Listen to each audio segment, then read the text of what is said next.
Do we have another question? You know what, Jonathan? We do. We have several more questions. Ah, I don't know that we'll have time, but we do. This next one all right. is from a lovely person by the name of Jane.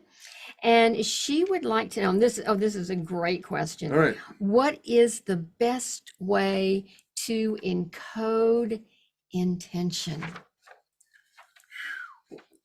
Tell us how to do Right. that, So Jonathan. it's so interesting because this just gets back again to our being unique vibratory beings. And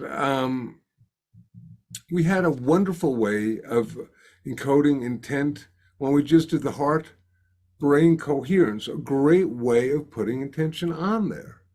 But when I first came up with the frequency plus intent or vocalization plus visualization, well, some people are brilliant visualizers.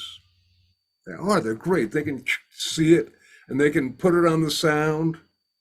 Some people do it as Greg Braden talked about, and this basically goes back to the aspect of a Neville feeling. You feel as though the intention. So first of all, ways of doing it, and then another is through prayer, and you pray as though it has happened.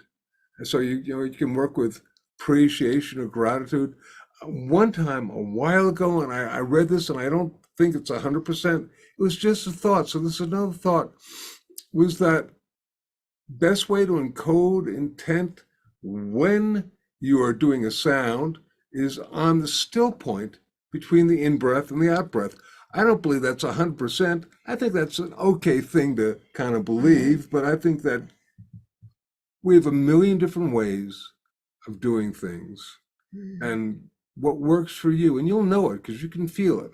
And the person receiving it will feel it. Any thoughts? Well, also, Jonathan, one of the ways that we can project the intention is to, for instance, say we have, a headache or something Mm, like that. And what I've done and what I can share is that, I will close my eyes and I will make a sound, but before I make the sound, I will imagine or visualize that that sound is going to that part of my head that hurts.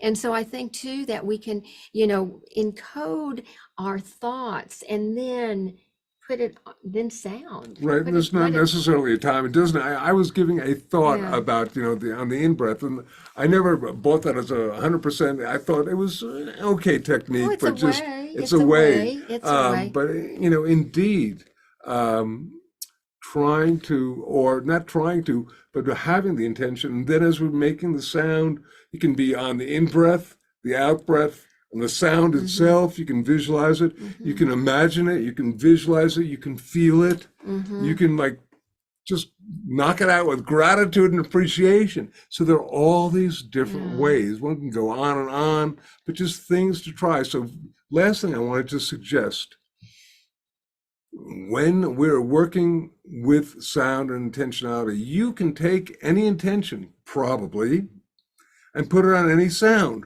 probably. But it's important not to get locked into saying that this sound has this intent, this frequency has this emotion, this intent, X, Y, or Z. Because I tell you, these sounds, they want to be free. They want to Mm. be liberated. They don't want to be locked in to any one particular thought form. Well, and I think too, Jonathan, you always like to say with sound that being fluid is so important.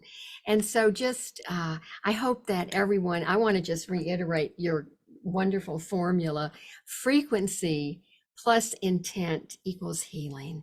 And I think if we can just hold that formula in our consciousness, it will take us a long way working with sound. Great.